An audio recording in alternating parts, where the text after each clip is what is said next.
Bonjour à tous, bienvenue à ce midi de la biomasse consacré sur l'herbe et la fauche d'herbe.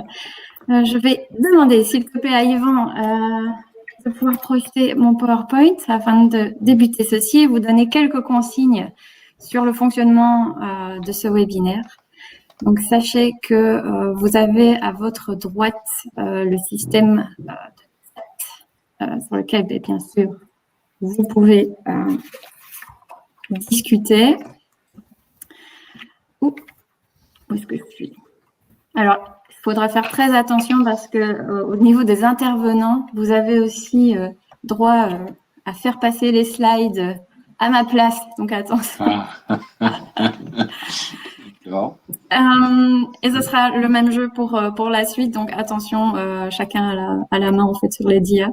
Donc, voilà. Au niveau du chat, vous pouvez nous saluer comme vous êtes en train de le faire. On aura aussi l'onglet sondage pour savoir si ce midi s'est bien déroulé.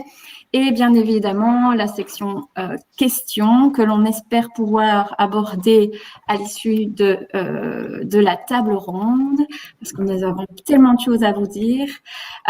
Mais si jamais nous n'avons pas beaucoup de temps à consacrer sur la séance questions-réponses, on prendra contact avec vous d'une manière ou d'une autre. Alors, petit rappel, qui est Valbiome, quelles sont ses missions? Donc, pour rappel, nous sommes une ASBL donc située en Belgique, en Wallonie, près de Namur, à Gembloux. Et nos missions, c'est de stimuler, accompagner toutes les initiatives au regard en fait de la production de la biomasse non alimentaire, sa transformation en énergie et matériaux. Donc, on accompagne différents porteurs de projets. On vise à concrétiser au quotidien de plus en plus de projets inspirants sur le domaine de l'économie biosourcée.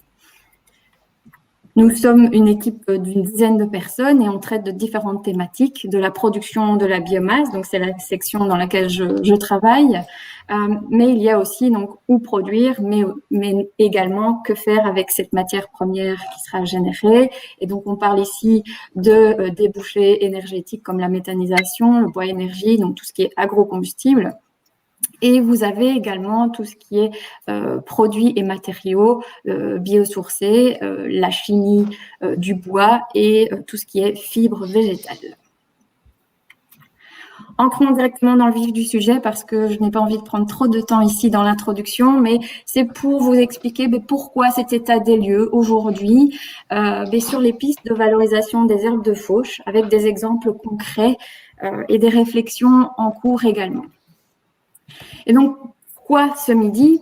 Eh bien, tout est parti en 2020, en fait, d'un article de presse et une pétition qui était liée par rapport à la gestion du trilogie port. Donc, il y avait eu, on va dire, manifestation, en fait, d'un avis par rapport à une gestion durable de certaines zones qui devraient être en faveur de l'environnement, entre autres.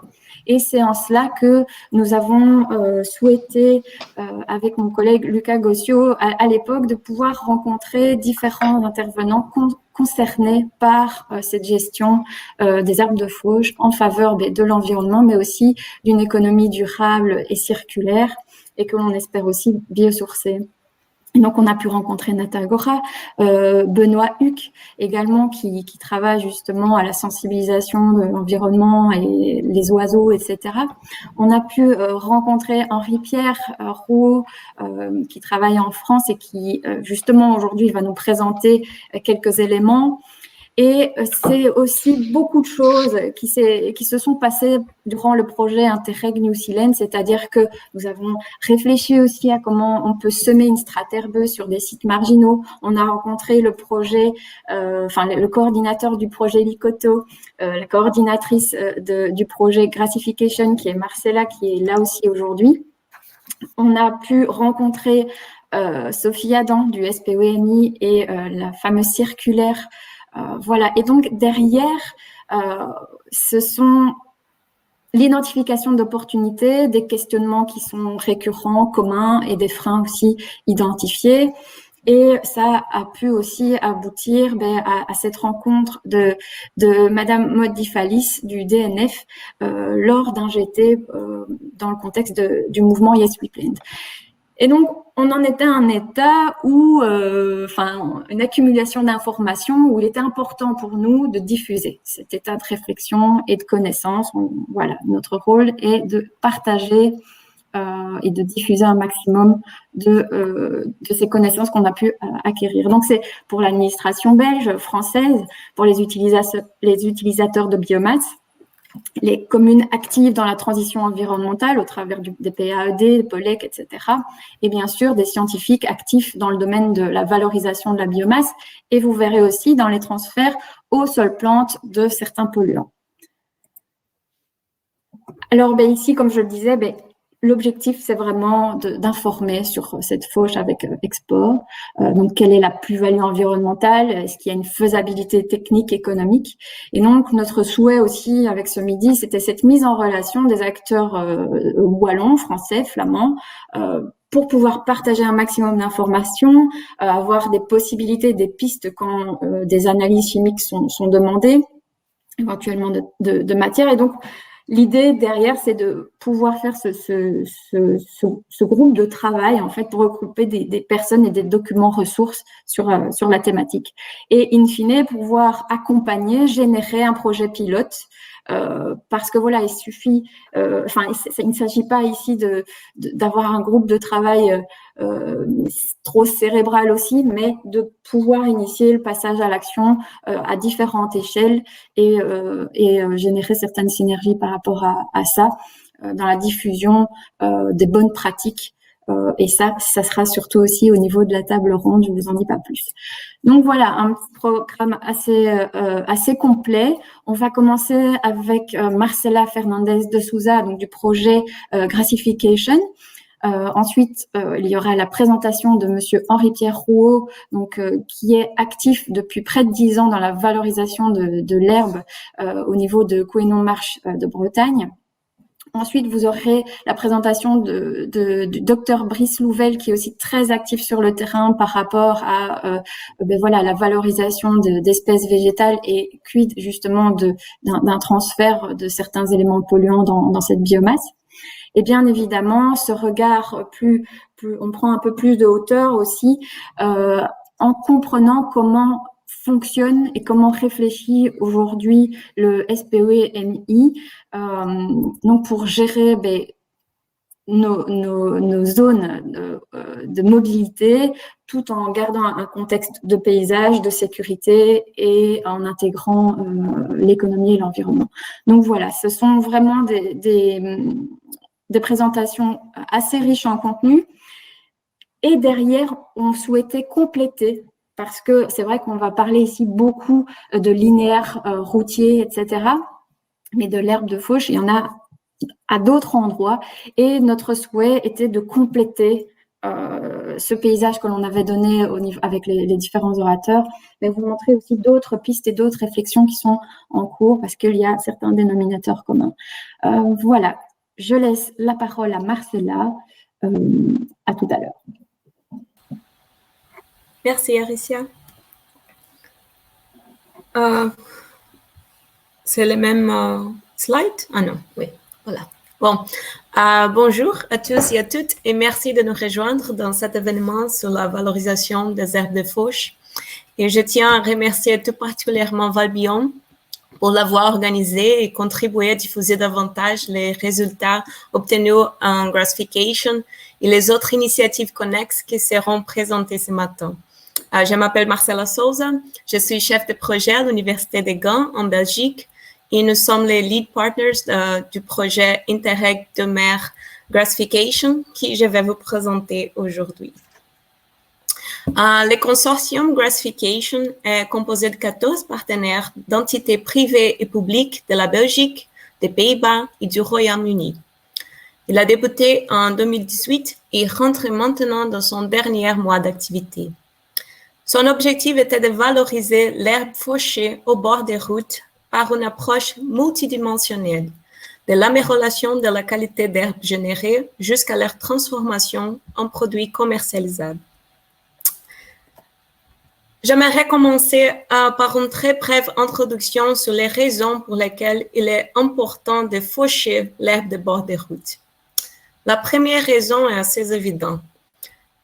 Si l'on laisse pousser l'herbe sans la faucher, elle peut couvrir les panneaux de signalisation.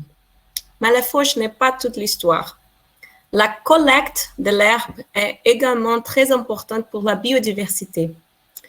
Si l'herbe fauchée est laissée sur les bords des routes, le sol devient riche en nutriments et seules quelques espèces prospèrent. Si nous enlevons cette herbe, le sol va devenir plus pauvre en éléments nutritifs, ce qui va permettre qu'une plus grande biodiversité s'y développe. Une fois que vous avez collecté l'herbe fauchée, cette biomasse représente un volume annuel assez élevé. Rien qu'en Flandre, ce volume atteint environ 75 000 tonnes par an. Et cette herbe est actuellement considérée comme un déchet qui doit être traité. Ainsi, non seulement la fauche coûte l'argent pour les municipalités, mais elles doivent également payer pour éliminer correctement l'herbe fauchée. L'objectif de Grassification était de transformer cette herbe en ressource qui pourrait potentiellement créer un revenu pour ces municipalités. Et comment avons-nous fait cela?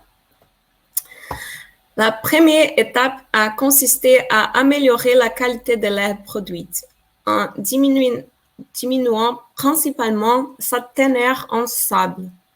La sable est très abrasive et ce n'est pas désirable qu'il soit présent dans la plupart des processus en aval auxquels l'herbe peut être soumise. Pour obtenir un plus faible teneur en sable, Grassification a développé une nouvelle tête faucheuse qui s'arrête à 10 cm du sol. Par contre, la tête faucheuse qui existe déjà permet à l'opérateur de descendre aussi bas qu'il le souhaite. Les herbes obtenues ont été ensuite caractérisées pour leur teneur en sable. Et comme prévu, la tête faucheuse Grassification a réduit de plus de 60% la teneur en sable de l'herbe générée, atteignant une teneur finale aussi faible que 3% en matière sèche. La deuxième étape de la valorisation de l'herbe de bord des routes a été l'évaluation de comment les affiner au mieux pour obtenir plusieurs produits dans la même chaîne de valeur. Pour cela, nous avons testé l'herbe sans aucun traitement contre deux fibres transformées. L'une a été soumise à une digestion anaérobie pour la production de biogaz. L'autre a été pressée pour obtenir un liquide riche en nutriments qui pourrait être ensuite utilisé dans d'autres processus, ce que je vais mentionner dans la séquence. La séparation du liquide de fibres s'est avérée une voie de valorisation prometteuse qui n'affecte pas la qualité des fibres. Il permet de générer plus de produits à partir de la même biomasse initiale. Cependant, pour la digestion anaérobie, la qualité des fibres a été compromise et des recherches supplémentaires sont nécessaires pour trouver un équilibre entre la production de biogaz et la production de fibres résistantes. Maintenant, je voudrais consacrer un peu de temps aux produits que nous avons obtenus chez Grassification. Pour la production d'énergie, la digestion anaérobie a été la voie choisie. Nous avons testé deux possibilités. Une cellule centralisée d'une capacité de 700 tonnes et un digesteur agricole décentralisé. Les deux alternatives étaient techniquement viables et ont produit du biogaz. Toutefois, elles n'étaient pas économiquement intéressantes. Dans le cas du digesteur agricole, les principaux problèmes étaient les barrières législatives qui obligent un traitement coûteux pour les digestats provenant de l'herbe de bord des routes. Pour ce qui concerne l'approche centralisée, celle-ci semble être faisable si les fibres digérées peuvent être transformées en produits. Mais comme mentionné précédemment, cela nécessite plus de recherche. Le projet a également indiqué qu'une troisième alternative semble être la plus prometteuse à court et moyen terme. Installer des digesters décentralisés dans les centres de compostage déjà existants, qui seraient en mesure de traiter davantage les digestats sans coût supplémentaire. L'un des principaux buts de grassification était de produire des matériaux avec l'herbe et d'en faire des prototypes. Comme vous pouvez le voir sur les photos, nous l'avons réalisé avec succès. Du haut en bas et de gauche à droite, vous voyez un panneau, un porte-carte, quelques pièces pour les jeux de société, un tapis tissé pouvant servir de matériaux de remplissage et une table de pique-nique. Enfin, nous avons testé quelques applications pour les liquides obtenus à partir du pressage de l'herbe fraîche, telles que la production de biogaz, l'utilisation comme engrais et la production de protéines à partir d'insectes et de microalgues nourris avec ces liquides. Les applications les plus prometteuses étaient la production de biogaz et de microalgues. Toutefois, nous sommes convaincus que d'autres applications peuvent également générer de la valeur à partir de ces liquides. Nous espérons obtenir des fonds pour poursuivre cette enquête dans un projet de suivi. Comme je l'ai souligné, Grassification a réussi à créer de la valeur à partir de l'herbe fauchée en bord des routes. Cependant, certains obstacles restent. Et selon les lieux de la collecte, l'herbe peut être fortement contaminée par des déchets. Ces déchets doivent être éliminés pour la plupart des applications présentées. Sinon, ils pourraient endommager l'équipement, ce qui ajouterait des coûts indésirables. Aucune solution universelle n'a pas été trouvée à ces problèmes de déchets. Le plus simple serait d'avoir une bonne cartographie de la propriété des bords des routes. L'herbe des bords des routes les plus sales peut être utilisée pour la méthanisation sèche, qui n'est pas affectée par la présence de déchets. L'herbe provenant des bords des routes les plus propres pourrait être utilisée pour des applications plus valables. Le deuxième obstacle est la législation actuelle, qui considère l'herbe de bord des routes comme un déchet et par conséquent ne permet pas son utilisation comme ressource. Néanmoins, Grassification a réussi à obtenir un permis temporaire pour l'utilisation de l'herbe pour des applications matérielles en Flandre. Ça s'appelle grondstofverklaring. Ce qui indique qu'il est possible de changer ces statuts et de créer de nouvelles opportunités pour ces matériaux précieux. Et si vous souhaitez en savoir plus sur Grassification, je vous invite à visiter notre site web où vous pouvez retrouver les rapports de projet, les webinaires enregistrés. Aussi, vous pouvez m'écrire directement. Et il y a un petit problème avec ma dernière image, mais je voudrais vous inviter à notre événement final qui aurait lieu la semaine prochaine, le 21 octobre après-midi, à la fois physiquement à Gand et en ligne. Les participants à l'événement physique auront l'occasion de voir des prototypes de Grassification en personne, en plus de pouvoir mieux interagir avec le consortium Grassification et d'autres parties prenantes importantes. Merci pour votre attention.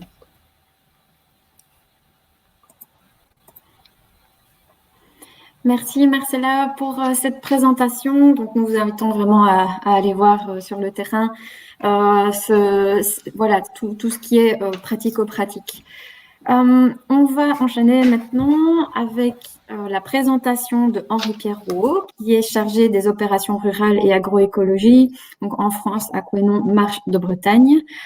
Il va nous parler donc de ses 10 ans d'expérience sur l'usage des fauches d'herbe. La parole est à toi. Ouais, bonjour à tous. Donc Henri-Pierre Rouault à Couesnon, Marche de Bretagne. Donc Couesnon, Marche de Bretagne, on est près du Mont-Saint-Michel, on est le secteur de Fougères, on est en Bretagne. Voilà. Donc on me demande de faire quelque chose en un quart d'heure. Vous me recevez tous en un quart d'heure, alors que généralement je prends plusieurs heures pour faire cette démonstration. Donc voilà. Donc la première chose quand je suis arrivé à la collectivité, c'était de découvrir que le long des routes, quand c'était fauché, on laissait l'herbe déposer. Et donc voilà, et derrière tout ça, ben, on voyait une gestion catastrophique des talus, avec des risques d'effondrement, d'éboulement des fossés. Donc ça m'a interpellé et je me suis dit, c'est pas possible, ça doit représenter des coûts. Voilà, alors je me suis dit, on va aller plus loin.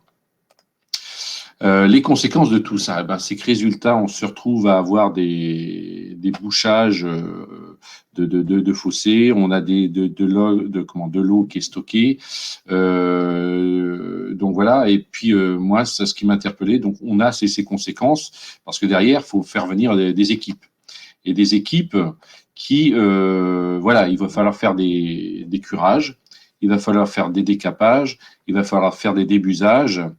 Et tout ça a un coût. On va revenir dessus là tout à l'heure. Donc moi déjà que ces 3 opérations m'ont interpellé.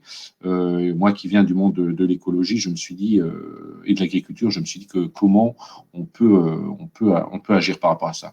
Donc ça c'est les conséquences. Et derrière tout ça, d'autres conséquences. Voilà, il y a plusieurs choses qui arrivent. Donc la mauvaise gestion des bords de route amène derrière nous des invasions d'espèces invasives. Là, on a de la renouée en haut, on a de la renouée du Japon. Alors là, ça commence à prendre l'ampleur sur un territoire comme le nôtre où on n'est pas loin du Quénon, un grand cours d'eau. On a des renouées qui commencent à rentrer dans les parcelles agricoles. On a cette problématique du chardon.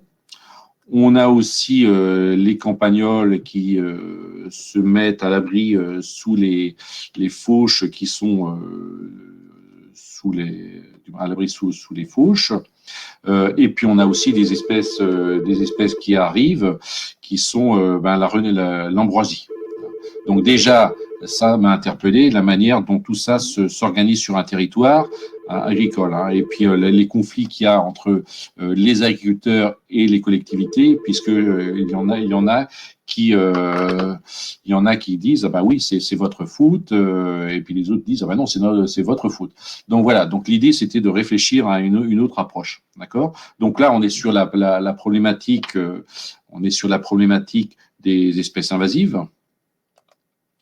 Ensuite, là aussi, autre conséquence, c'est que ces curages faits à outrance entraînent une problématique de turbidité de l'eau. Et derrière tout ça, moi, je me suis posé la question, mais derrière tout ça, moi, j'ai des grands cours d'eau où on a par exemple, actuellement, on a le retour du saumon, on a des frayères et on a le risque de colmatage de toutes ces frayères. Et là, ça aussi, moi qui travaille sur la stratégie touristique du territoire, je me suis dit c'est un mauvais point par rapport aux pêcheurs. Donc voilà. Ensuite, on aborde en effet l'autre problématique, c'est ce qui a été dit tout à l'heure. En gros, plus un sol est riche, moins il a de biodiversité. On a, résultat, le fait d'avoir laissé l'herbe sur les bords de route, on a favorisé l'arrivée des graminées, hein, l'implantation. Et le problème des graminées, on a perdu la fleur, mais on a aussi perdu du fait des allergies, hein, puisque les graminées font partie des plantes les plus allergènes que l'on puisse trouver. Hein, dans le top des plantes allergènes, on se retrouve avec certaines graminées. Donc voilà, on va continuer sur les diapos, on reviendra plus tard s'il y a besoin pour des échanges là-dessus. Hein. Donc voilà. Ensuite, autre question qui se pose, surtout, alors pas forcément dans le nord de la France, mais plutôt dans le sud de la France, l'herbe laissée sur place, soit elle est coupée et dans le sud, on peut avoir des risques d'incendie, alors sur de l'herbe coupée, mais aussi de l'herbe non coupée qui est sèche.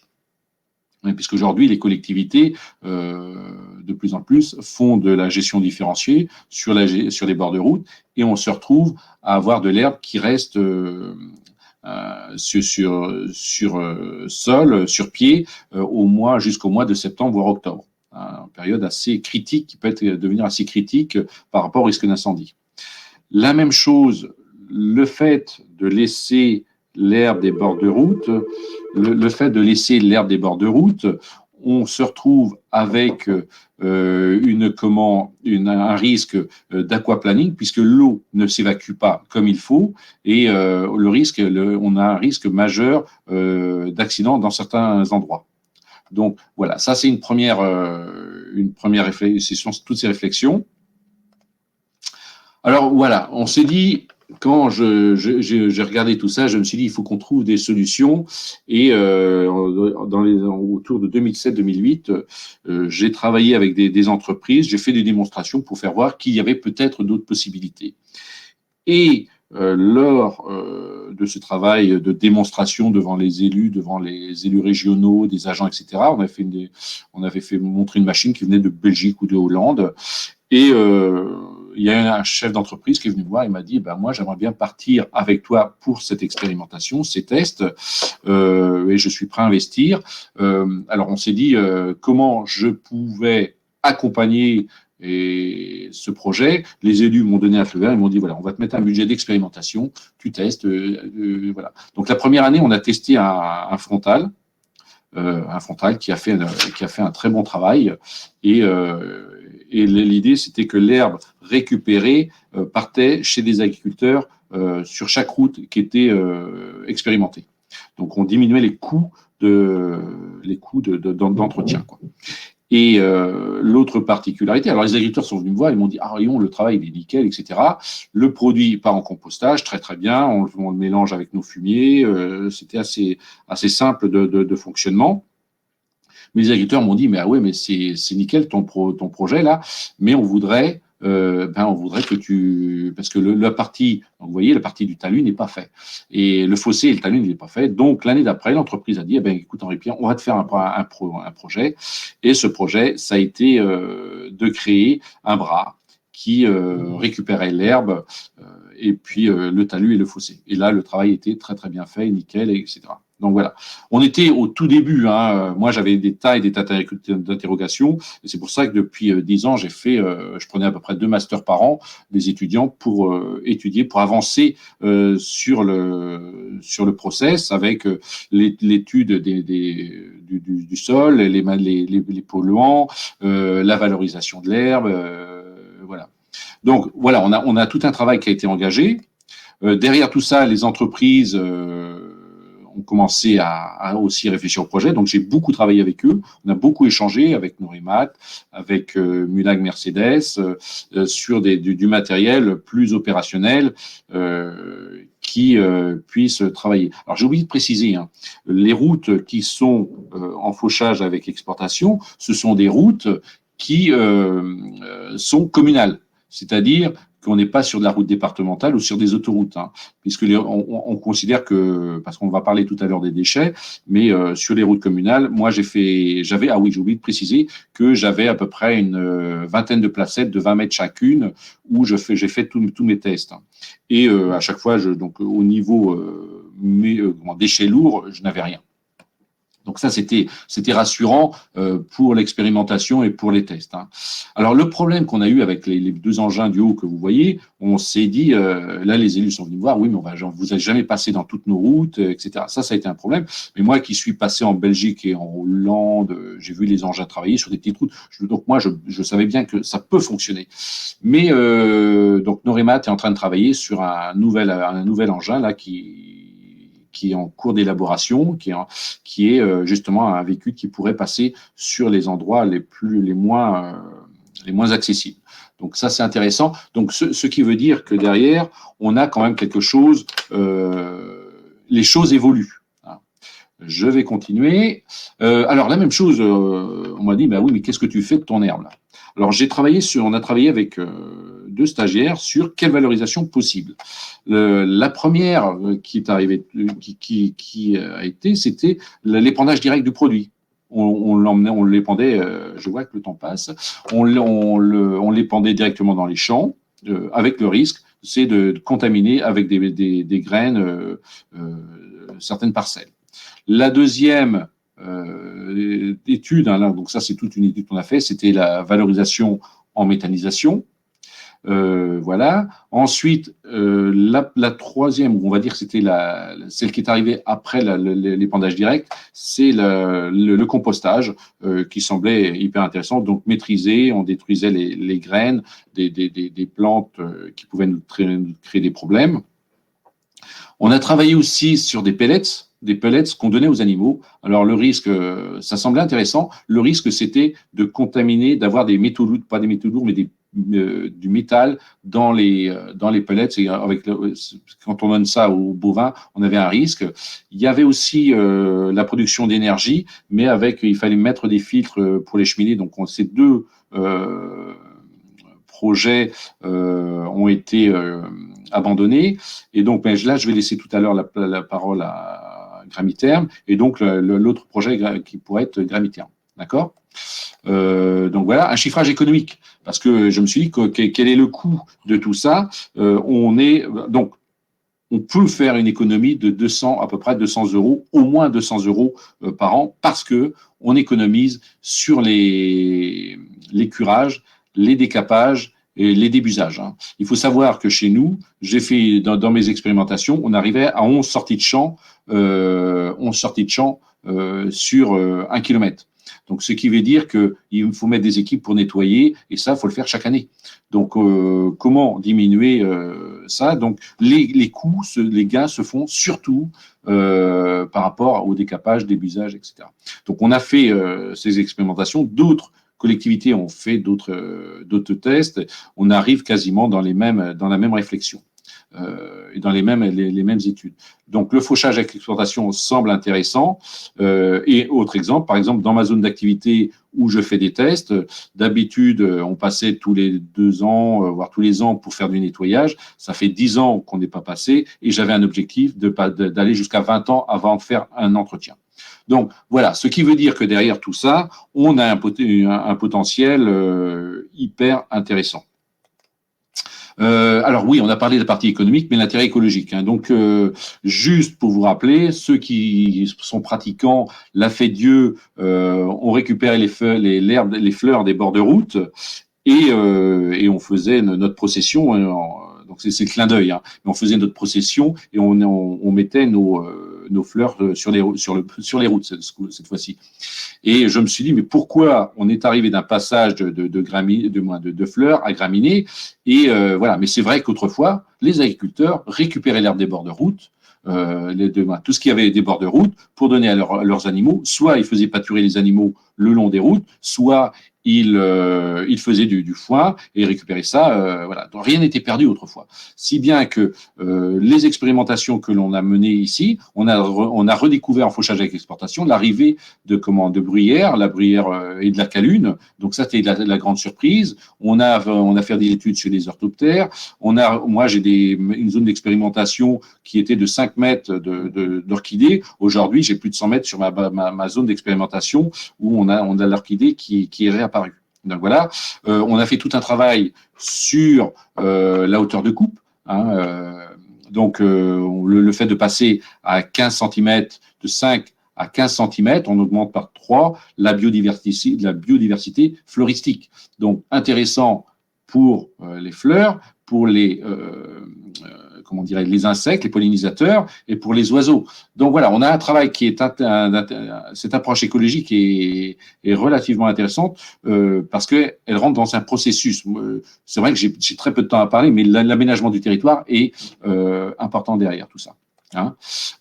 Aujourd'hui, moi, j'ai encore du travail à faire sur l'organisation des coupes, sur la cartographie, parce que ça peut être tentant de se dire, on va faire de la méthanisation, puisqu'on a un produit qui est intéressant pour la méthanisation, sauf que derrière tout ça, moi j'ai des agriculteurs qui me disent, on pourrait passer combien de fois par mois ou par an pour récupérer de l'herbe. Il y en a même un qui m'a dit, est-ce que je pourrais pas y prendre un peu de lisier ou mettre de l'engrais sur les bords de route, puisque si on a quelque chose qui produit et qui rapporte en termes de méthanisation, en termes d'énergie, ça pourrait être intéressant, d'accord. Le travail, l'organisation des coupes, la cartographie, le stockage, pour avoir une bonne approche territoriale par rapport aux méthaniseurs. D'accord. Ensuite, deuxième travail sur lequel je vais engager des choses, c'est se mettre des effaroucheurs devant les faucheuses, de telle manière à faire évacuer tout ce qui est insectes qui peut être sur bord de route. La même chose, le rouleau palpeur qui est derrière, qui me dérange un petit peu, qui écrase tout derrière, voilà. Donc l'histoire, c'est d'avoir des roues sur chaque côté des broyeurs et qui peuvent être réglables en hauteur. Donc voilà. Alors c'est vraiment, là je dois être juste dans les temps, c'est vraiment une approche très globale. Vous imaginez que là je vous fais une synthèse, mais une synthèse très très courte. Donc voilà. Voilà, merci de votre écoute. Merci beaucoup Henri-Pierre, c'était malgré tout très complet et les visuels voilà permet aussi de bien s'imaginer le travail. Est-ce que tu peux nous rappeler maintenant sur combien de kilomètres de linéaire justement sur lesquels tu travailles? Là, avant on faisait autrefois une grande partie des routes alors j'ai noté ça. Là actuellement, on a une centaine de kilomètres de routes qui sont en fauchage avec l'exportation, mais on n'a que l'accotement, puisqu'il faut avoir du matériel performant. Et pour travailler avec les entreprises, il faut avoir des contrats. Jusqu'à présent, on est sur des contrats court terme, les entreprises ne vont pas investir. Mais si vous faites des contrats sur 3, 5, voire plus longtemps, les entreprises vont être prêtes à investir, puisque aujourd'hui, ils vont avoir une bonne visibilité pour amortir leur matériel. Donc ça, c'est important. Alors pour la petite info, nous, on a une unité de méthanisation qui est en train d'être construite là. On a prévu 300 km à fournir sur cette unité de méthanisation et sur notre territoire, on a 1000 km de route à valoriser par la suite. Alors j'ai pas parlé, c'est vrai que là je vais prendre du temps là sinon, mais en gros, j'ai pas parlé des autoroutes parce qu'on a une autoroute on est à la 84 qui passe notre territoire. J'ai aussi les routes départementales où il y a un travail à faire. Donc on a un gros challenge derrière tout ça, mais tous les partenaires actuellement, bon, je laisserai Grammaire m'intervenir, mais sinon je reviendrai dessus. Mais ce que je veux dire, c'est qu'il y a un travail hyper intéressant et que l'herbe des bords de route, pour moi, c'est pas du tout un déchet. Au contraire, maintenant, ce que je voudrais faire attention, c'est on rentre pas dans un système économique pur et dur, mais qu'on ait vraiment une gestion différenciée du bord de route, parce qu'il faut respecter la biodiversité. Et moi, j'en ai besoin pour deux choses. Les 2 prochains gros chantiers que je vais avoir à travailler sur le territoire, c'est le stockage du carbone. Et alors, stockage du carbone dans le sol, les bords de route m'intéressent, et la biodiversité, parce que moi, j'ai besoin, là, je suis en train de travailler sur un AOP autour des vergers et avec la filière paumée, et donc moi, je veux avoir des pollinisateurs pour les vergers. À la limite, je vais vous choquer. J'en ai un peu marre qu'on me parle des abeilles. Moi, j'ai tous les bourdons, j'ai tous ces insectes qui sont hyper intéressants et qui font un gros travail, même au printemps quand il fait froid, etc. Donc voilà, donc c'est un gros travail d'aménagement de territoire. Voilà. C'est très inspirant et il n'y a pas de souci avec ça. Je propose, voilà, pourquoi pas imaginer un jour de venir te voir. On pourrait venir grouper, comme on dit. Sinon, je vous invite vraiment tous ici à pouvoir aller à la rencontre d'Henri-Pierre dans son projet exemplaire pour moi. Et donc voilà. Je vais céder maintenant la parole au docteur Brice Louvel, donc ingénieur de recherche à Junia, donc l'Université de Lille, qui va nous faire un petit tour d'horizon des initiatives appliquées dans la valorisation de matières herbeuses. Hop. Bonjour à tous. Bonjour à tous, bonjour à toutes. Donc, je m'appelle Brice Louvel, je travaille à l'ISA de Lille. L'ISA fait partie d'un regroupement d'écoles d'ingénieurs appelé Junia. Et Junia est une ASBL apparentée à l'Université catholique. Je suis rattaché au laboratoire de génie civil et de environnement et plus particulièrement à l'équipe qui s'intéresse au fonctionnement des systèmes, au fonctionnement des écosystèmes terrestres anthropisés. Mes collègues et moi, on s'intéresse au fait au sol et au transfert des contaminants depuis le sol vers les végétaux. Et la problématique des métaux et de la gestion de ces sols contaminés par des métaux est relativement fréquente dans le nord de la France.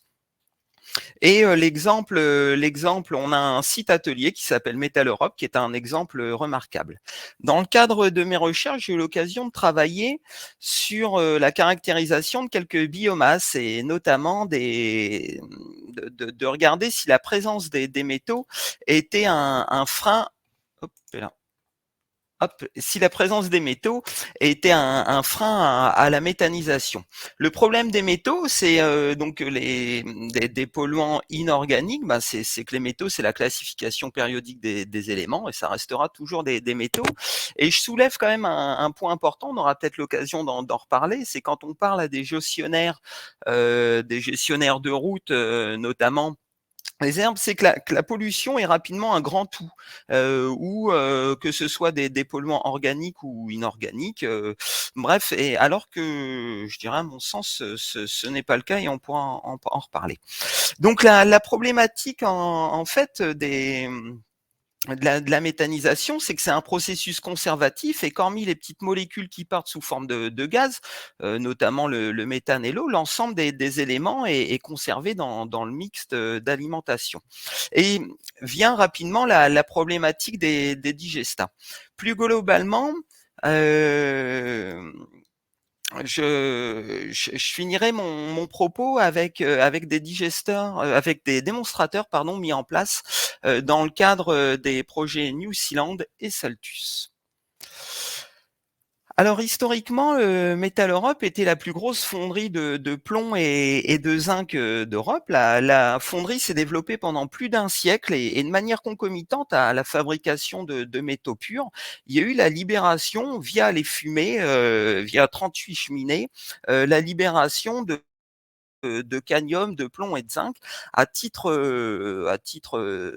indicatif. Par jour, c'était à peu près 3 kilos de cadmium, 45 de plomb et 90 de zinc qui étaient libérés quotidiennement via les fumées. Ce qui a impliqué en fait une contamination de ce territoire rural où se mêlent à la fois des habitations et des champs. Et l'étude des sols faite par mes collègues a révélé, donc ça, ces études, c'était au cours des années 2000, a révélé une large contamination en métaux autour de Métal Europe, sur à peu près 120 km². Et en tous les cas, il y a vraiment une augmentation à proximité de la zone, là où il y a des champs, une augmentation des concentrations en cadmium, en plomb et en zinc. On est autour de 20 à 50 fois au-dessus du contexte régional. À la suite de ces études, les services de l'État ont délimité 2 zones. Une zone qu'on peut appeler une zone sous l'influence directe de Métal Europe et tout ce qui est hors zone. Le problème est que les productions agricoles de la zone soumise à l'influence de l'usine Métal Europe, il y a eu un contrôle strict de ces productions agricoles et parfois en fait ces productions agricoles dépassaient les valeurs seuil, notamment les biomasses, les biomasses produites sur la zone Métal Europe avaient tendance en fait à être riches notamment en cadmium et en zinc. Et en fait il y a des agriculteurs sur le territoire et est venue l'idée de si ces biomasses ne peuvent pas servir pour l'alimentation humaine ou animale, l'idée était en fait de se dire est-ce que ça peut servir, est-ce que ces biomasses peuvent servir à la méthanisation. Et avant de lancer la construction d'un méthaniseur, une étude s'est engagée pour déterminer si la contamination de ces biomasses inhibe ou non la méthanisation. Ainsi, les biomasses représentatives des pratiques agricoles du territoire ont été échantillonnées, comme le maïs ensilé ou maïs canne récolté sur pied, et aussi de l'herbe ensilée a été prise. Là, vous voyez en fait dans les graphiques sur la gauche les teneurs en métaux. Alors pour le premier graphique en cadmium, en plomb et en zinc, de ces différentes biomasses prélevées sur la zone Métal Europe et en dehors de la zone Métal Europe. Avec un partenariat avec Innolab, un laboratoire spécialisé dans la méthanisation, en fait, ces biomasses ont été méthanisées. On voulait savoir est-ce que la présence ou non de métaux avait une influence sur la méthanisation. Et donc, tout d'abord dans des petits systèmes, dans des systèmes de batch, il y a eu en fait on a mesuré le méthane produit. En conclusion de tout ça, de cette première expérimentation, c'est de dire la présence de métaux, notamment de cadmium et de zinc, n'inhibe pas la méthanisation. Alors, quid après des digestats? Alors, pour obtenir des digestats, là, en fait, on s'est intéressé à une expérimentation en méthaniseurs pilotes, donc des méthaniseurs de 70 litres qui ont été mis à incuber pendant 70 jours. Et là, le mixte d'alimentation était avant tout constitué de maïs ensilé, d'herbe ensilée à hauteur de 23% et d'autres intrants. Et pour ça, en fait, on avait des intrants issus de la zone Métal Europe et le pendant hors zone. Ce qu'on peut constater, donc là-dessus, on a regardé les métaux, je dirais les plus courants, notamment le cadmium, le chrome, le cuivre, le nickel, le plomb et le zinc. Et ce qu'on peut constater, c'est que très rapidement, en 70 jours, on observe déjà un enrichissement entre le mix d'alimentation de départ et le digestat brut. Ce qu'on observe comme enrichissement, on l'observe à la fois pour des intrants issus de la zone contaminée Métal Europe, notre site atelier, et aussi à partir des intrants issus de leur zone. Je mets à côté, dans la dernière colonne, en fait, le juge de paix, c'est la norme NFU 44051 qui correspond à la valorisation à la teneur en éléments dans les métaux pour des amendements, pour pouvoir valoriser des amendements organiques. Et donc, quand on voit comme ça un certain enrichissement, on s'est posé la question, qu'est-ce qui peut se passer lorsqu'il y a un retour au sol? Alors pour ça, on a fait une expérimentation en pot avec des terres issues de Métal Europe, des terres prélevées à Métal Europe, des terres de leur zone, en utilisant les deux types de digestats. Donc le digestat issu du premier pilote avec des intrants de Métal Europe, du digestat avec des intrants hors zone, et on a comparé tout ça en fait à un engrais complet, un NPK, fabriqué à partir un NPK très classique, et avec de l'eau sans apport, c'était juste de l'eau. Et on a testé tout ça sur du raies gras.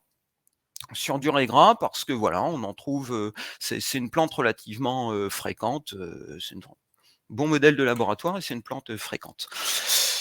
Ce qu'on peut constater pour la terre hors zone, c'est, je dirais, c'est presque une évidence, c'est tout l'intérêt des digestats, c'est que les digestats qui soient issus de la zone Métal Europe ou de leur zone, ou que ce soit le NPK, je dirais, augmente le rendement des biomasses du raies gras. Ce qu'on voit par contre, donc augmente par rapport aux témoins.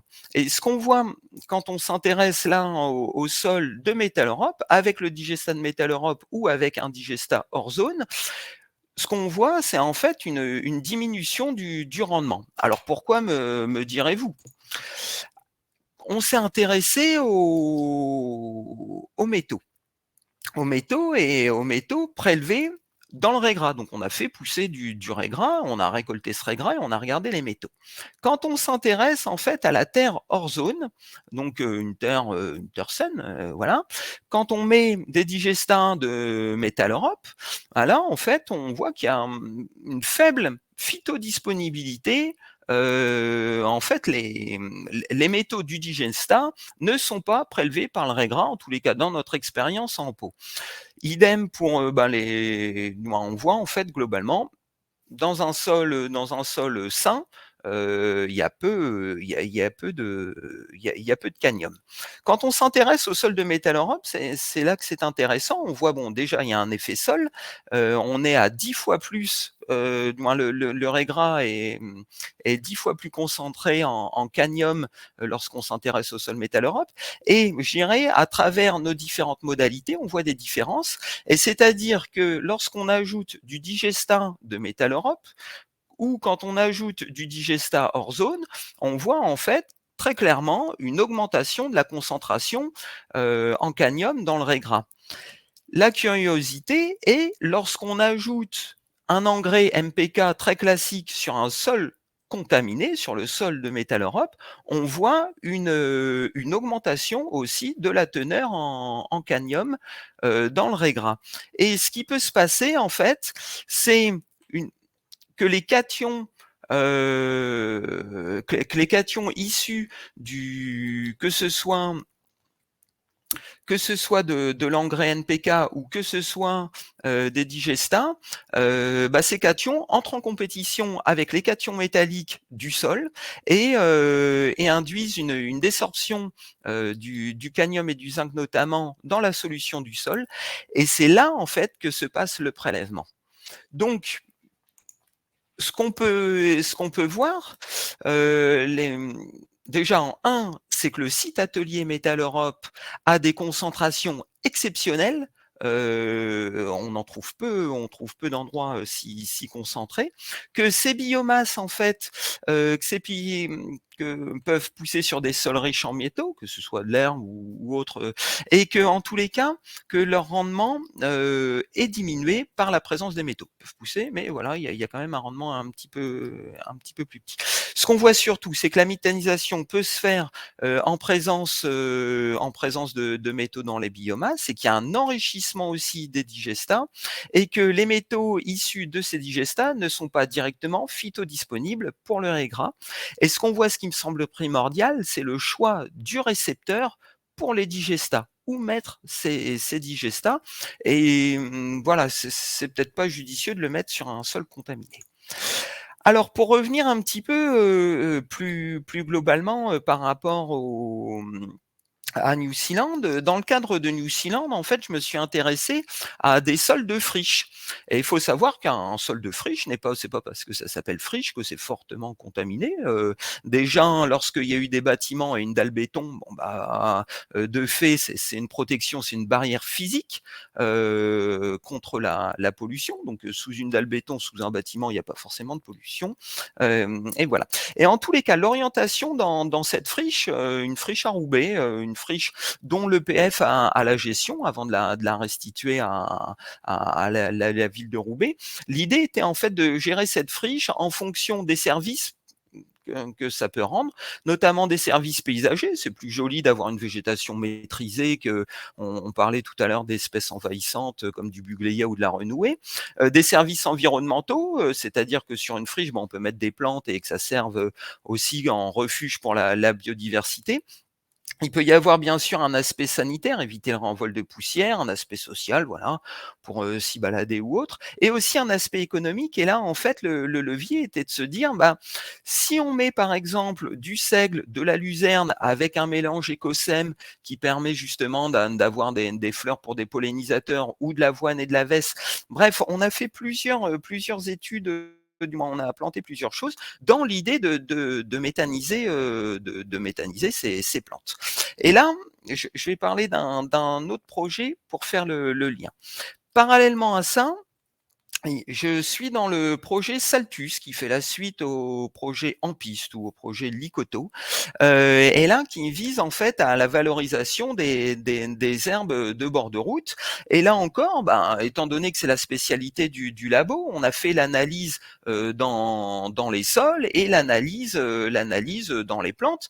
Et à chaque fois, en tous les cas, quand on suit les métaux, ce qu'on voit, c'est que les sols, que ce soit des champs, des bords de route, là que vous voyez en gris du projet Saltus, ou des friches, je vous dis, ou Plin, Douchy, Roubaix, ou un skatepark, ou un jardin autour de la métropole, on voit en fait que les bords de route et les friches sont globalement sont moins contaminés, notamment en plomb, en chrome et en zinc, que un sol de jardin privé ou que le sol de Métal Europe. Or, en fait, et j'ai pas mis quelque chose. Ici, en fait, le cercle, ça représente aussi je dirais, c'est 8 kilomètres autour d'un méthaniseur. Donc en fait, j'ai retrouvé plusieurs freins à la méthanisation, soit des herbes de bord de route, soit des graminées, des différentes plantes poussant voilà, dans les projets, dans les friches et tout ça. C'est la distance à un méthaniseur, 2, les freins juridiques. Voilà, on me dit non, cette herbe, sans la connaître, cette herbe ou ces plantes, on n'en veut pas. Et je dirais c'est des freins. Or, il reste, du moins, on pourra en parler par la suite. Il y a du moins un besoin qu'il y ait des démonstrateurs, montrer voilà, ça peut marcher. 1, les plantes poussent, 2, ça peut se méthaniser, 3, le digestat peut être correspond à la norme.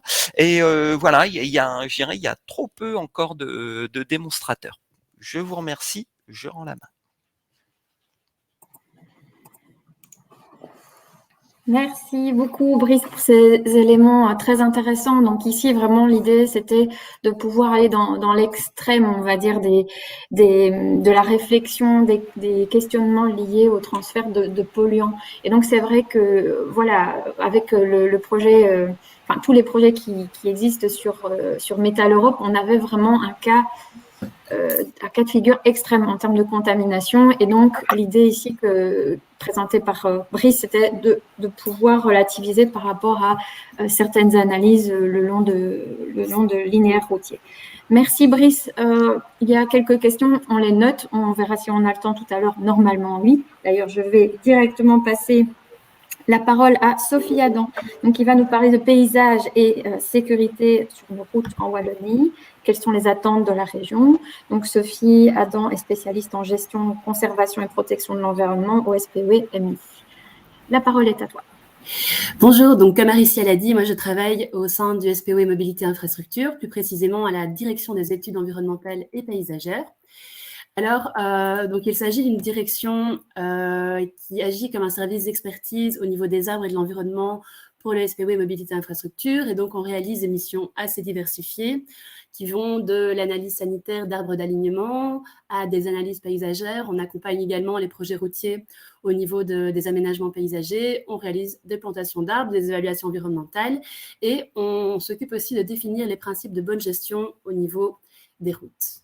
Alors, quel est notre domaine géré? Donc, on gère à la fois les routes régionales, les autoroutes et les voies hydrauliques navigables en Wallonie, ce qui fait quand même un certain kilomètre de linéaire, vu qu'on a environ 1200 km d'autoroutes, 7000 km de voiries régionales et 400 km de voies navigables, voies hydrauliques navigables.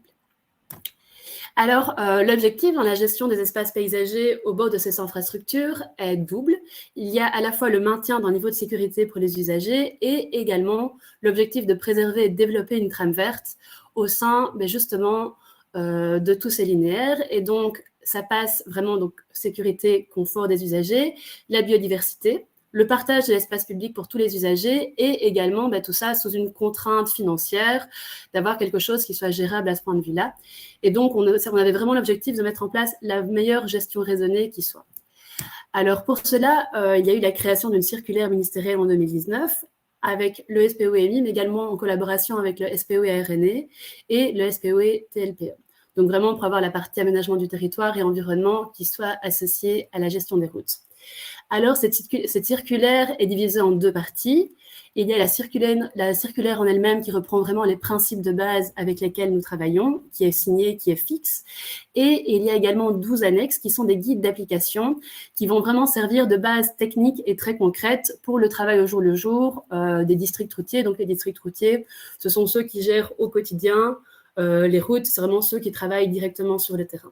Parmi ces annexes, certaines sont déjà développées, elles sont en cours d'évolution constante au vu des retours qu'on a des agents de terrain, et certaines sont encore vraiment à développer. Alors, quels sont les principes de base repris dans cette circulaire? Il y a toute une partie sur l'abattage des arbres. Alors, cet abattage des arbres ne peut être réalisé que pour des raisons sécuritaires, donc sur base des analyses sanitaires réalisées par un service compétent, sur base préventive, dans le cadre des massifs et des cordons boisés qui se retrouvent surtout sur les autoroutes, et également dans le cadre de chantiers routiers. Ça va être soumis à une analyse paysagère et une compensation. Cette circulaire va aussi fixer la période de nidification. Donc ça, c'est un point très important. Alicia en a très vaguement parlé au début en parlant de la pétition qui avait été réalisée suite à Trilogie Port. Mais voilà, la pétition demandait le respect de la période de nidification. C'est ce qui est déjà fait au sein du SPOEMI, avec donc une période de nidification qui a été définie du 1er avril au 31 juillet, avec la possibilité de l'avancer au 15 mars en fonction des conditions météorologiques. Et durant toute cette période, il y a l'interdiction d'abattre, de tailler et d'élaguer les arbres, et également de faucher les bords de route, excepté la fauche de sécurité dont je parlerai un peu plus tard. Alors, la circulaire reprend également ce qu'on appelle la méthode raisonnée de conservation des arbres de voirie, la MRCAV, qui va donner aux arbres de bord de route un apport paysager, environnemental et culturel pour permettre de leur donner une certaine valeur dans le cadre de ce projet, tout en regardant également l'aspect sécurité de la voirie pour, lors des projets routiers, vraiment voir l'intérêt de l'alignement qui est en place. Alors, je vous ai expliqué qu'il y avait des annexes dans cette circulaire et dans ces annexes, en cours d'élaboration, il y en a 3 qui peuvent concerner tout ce qui est lié à la fauche. Il y a les recommandations dans les zones sensibles à caractère écologique, la gestion des plantes invasives et également, de façon beaucoup plus générale, la gestion des zones enherbées d'agrément le long des infrastructures régionales. Donc, ces annexes sont en cours d'élaboration et c'est pour ça que c'est intéressant de pouvoir en discuter avec vous aujourd'hui. Il existe également déjà de nombreuses prescriptions relatives à la fauche au sein de Caliroute. Caliroute, c'est le cahier des charges techniques qui est utilisé au sein du SPOEMI pour vraiment cadrer les travaux. Et donc, au sein du chapitre entretien, qui est le chapitre M, il y a déjà énormément de prescriptions relatives à la fauche qui s'y retrouvent pour avoir la gestion la plus qualitative possible d'un point de vue à la fois sécuritaire et à la fois d'un point de vue écologique. Alors, que reprend ce cahier route? Il va reprendre déjà les différentes actions de coupe qu'on retrouve au sein des bords de route. Alors, donc, sur certains espaces, qui sont les espaces les plus entretenus, on va faire pratiquer de la tonte qui va être généralement pratiquée 8 fois par an. Cette tonte va être vraiment réalisée sur les espaces les plus utilisés par les gens, donc comme les aires de repos, les zones urbaines, les centres touristiques, où on a vraiment besoin d'avoir cet aspect propre, cet aspect pelouse. Donc voilà, l'entretien est réalisé 8 fois par an, il n'y a pas vraiment de restriction au niveau du temps. Il y a ensuite le fauchage de sécurité qui est réalisé environ 3 fois par an et qui va vraiment être réalisé sur les zones les plus sensibles en termes de sécurité. Ça va être vraiment le bord de route, le bord de piste cyclable, ça va être le terre-plein central. Donc vraiment des zones assez touchy. Généralement, il fait 1,50 m de large à la borne en carrefour ou sur des zones vraiment très sensibles. Ça peut être un petit peu allongé et c'est 1,50 m. Il a été défini notamment au vu des outils qui sont utilisés. Donc, parfois, sur certains districts, ça va être 1,20 m, ben voilà, en fonction de ce qui est défini avec l'entrepreneur. Mais la norme habituelle, c'est vraiment 1,50 m. En zone Natura 2000, on va avoir une zone de fauche qui va être plus faible et qui est de 1 mètre. Là aussi, il n'y a pas vraiment de période. Je ne sais pas si on voit encore le PowerPoint. Chez moi, il bouge. Donc, il n'y a pas vraiment de période définie, mais on reste vraiment sur 3 fauches par an et ça se fait durant la période, la période de pousse.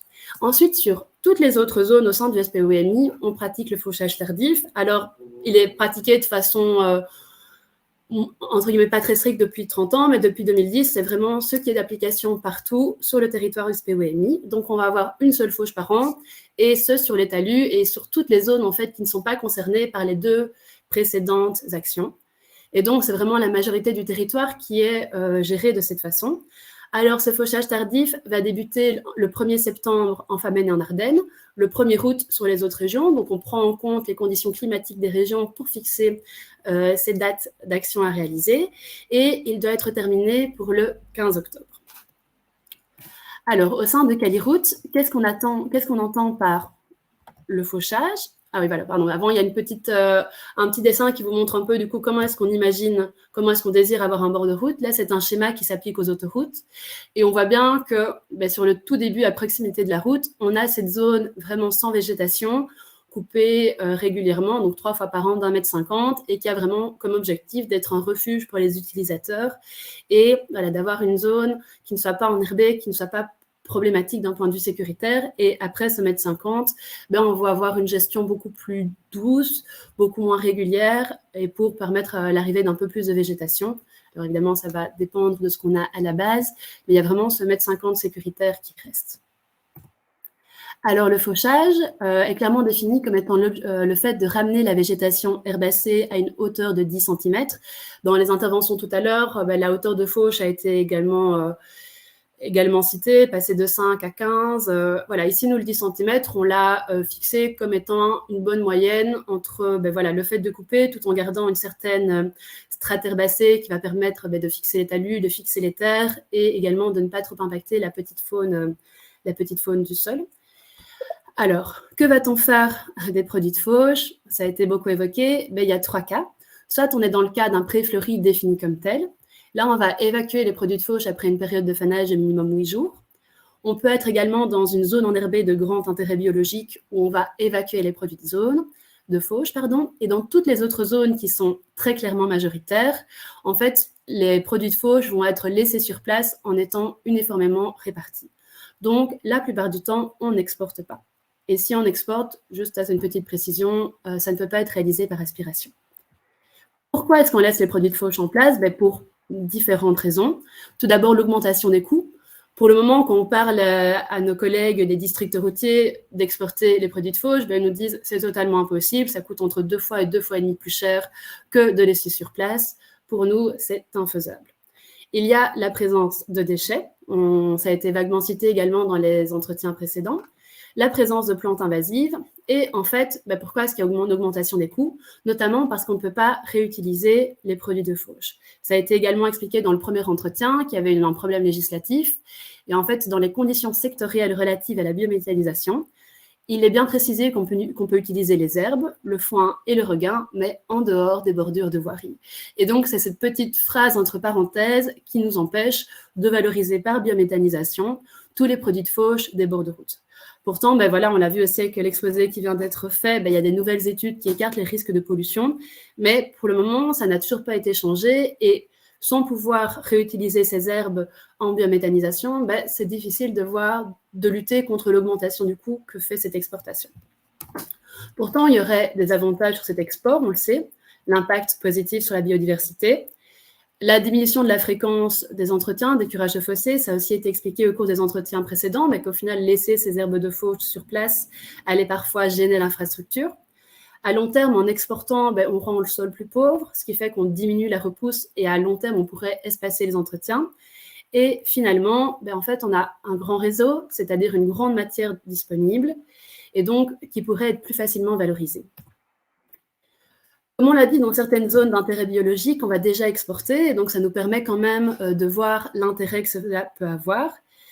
Et on a des collaborations notamment avec le DNF pour recréer certains habitats comme des pelouses sèches et pouvoir diminuer les espèces punitrophiles qui vont être favorisées par le fait de laisser les herbes de fauche sur place. Alors, on a pris comme exemple une zone du côté du R5 où il y a un fauchage avec exportation depuis 2018, et il y a 2 conséquences qui se dégagent très nettement de cette exportation. Tout d'abord, le fait que la diversité floristique globale a augmenté, et également le fait que la hauteur globale de la végétation a diminué. Et donc, cette diminution, au final, fait que le fauchage pourrait être légèrement espacé et, au final, engendrer moins de travail. Mais bon, pour ça, évidemment, il en faut plus au début en pouvant exporter. Alors, quels sont les outils à mobiliser? Tout d'abord, il y a ce problème législatif qu'on a déjà cité plusieurs fois aujourd'hui, qui devrait être modifié. Également, avoir un recensement de l'état de la végétation pour savoir où, quand on peut faucher, quelles sont les surfaces mobilisables.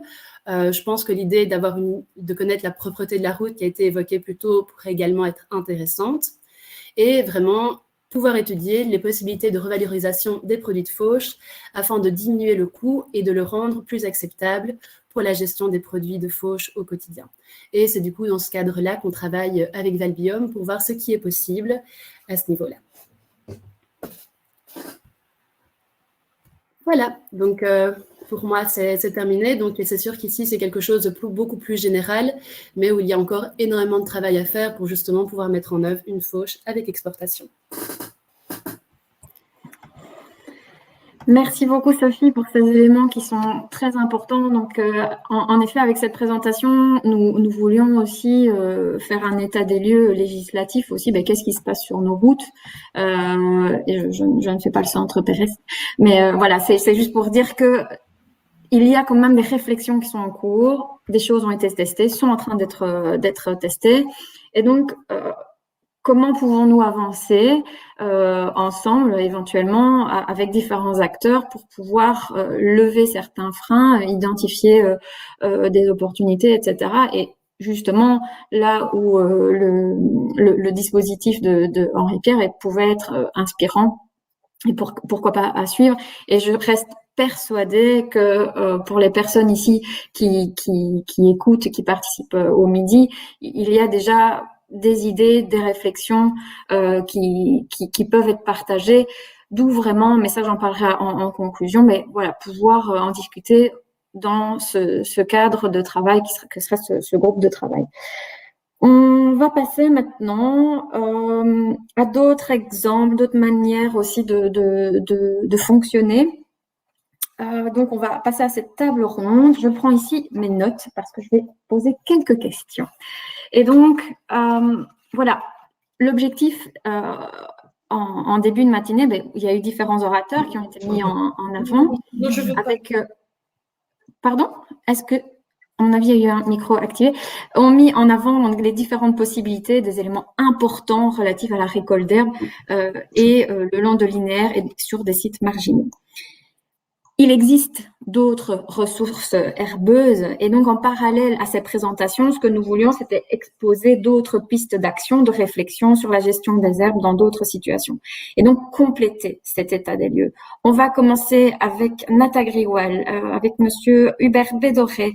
Je vais ici vous poser quelques questions. Donc, vous mettez en place des mesures agro-environnementales qui implique aussi des semis. J'active ma caméra, mais elle ne s'allume pas, je ne sais pas pourquoi. Ça arrive, c'est comme ça, c'est pas grave. Du moment qu'on vous entend, c'est le principal. Peut-être que ça va arriver par la suite. Donc, vous mettez en place des mesures agro-environnementales impliquant entre autres des semis de bandes enherbées avec une considération de la fauche avec export. L'objectif principal, c'est de réinstaurer des milieux en faveur de la biodiversité, de maillage écologique, de ramener une certaine hétérogénéité d'habitat et de ressources. Donc c'est vrai qu'ici il y a semis, contrairement à des linéaires, on l'a vu ici où on travaille en fait avec l'expression de la nature, on voit qu'il y a une flore qui s'installe au fur et à mesure de la fauche, mais voilà, quel est votre retour d'expérience? Qu'est-ce que la fauche ici de linéaire vous évoque par rapport à ce que vous faites au quotidien?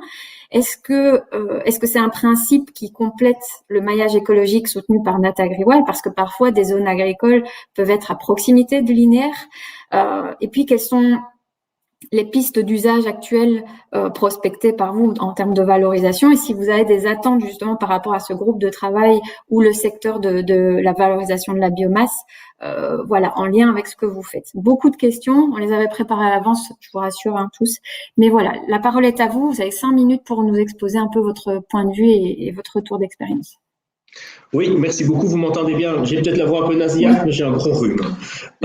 Donc en fait, Natagriwal, donc nous on assure ici en Wallonie donc l'encadrement du programme agro-environnemental, donc à destination de l'ensemble des agriculteurs de la Wallonie qui sont engagés dans ce programme. Et d'autre part, on a également une mission où on assure les relevés botaniques des bords de route, justement dans le cadre d'une mission qui nous est confiée par le service public de Wallonie.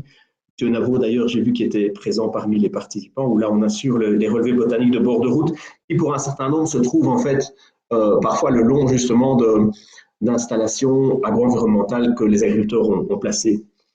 Donc, on est confronté au travers donc de tous ces espaces consacrés à l'agro-environnement, à la fois à des espaces que moi je qualifie de productifs, voire semi-productifs à productifs, qui sont en fait, d'une part, l'engagement que les agriculteurs peuvent prendre dans ce qu'on appelle la prairie naturelle, qui est en fait un type de prairie qui est un peu entre la prairie intensive et la prairie très extensive.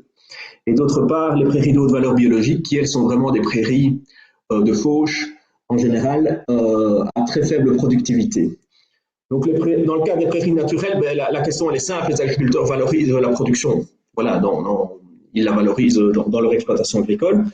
Pour les prairies de haute valeur biologique, c'est un petit peu plus subtil, dans le sens où souvent le foin, et je vois que Fourage Mieux, présent aussi à cette table ronde, il pourra peut-être intervenir plus tard, la qualité du foin qu'on extrait de ces prairies de haute valeur biologique est toujours de moindre qualité pour l'alimentation des animaux, mais néanmoins, dans un certain nombre de cas, quand même, les agriculteurs peuvent le valoriser parce que c'est des foins assez qualitatifs. S'il n'est pas quantitatif, il est qualitatif. Comme les éleveurs nous le disent, parfois ce foin a bon goût pour les animaux et donc du coup il est apprécié lorsqu'il est mélangé avec des autres foins. Donc dans la plupart des cas, quand même, ce foin peut être valorisé en agriculture. Le dernier point, ce sont les tournières enherbées, où là c'est véritablement des bandes qu'on implante en bordure de champs ou en bordure de bois, etc. Où là effectivement, elles ne sont pas en général valorisées au niveau alimentaire pour les animaux. Du moins, ça peut arriver, mais enfin, dans la plupart des cas, ce n'est pas le cas, notamment en lien avec la question des calendriers de fauche.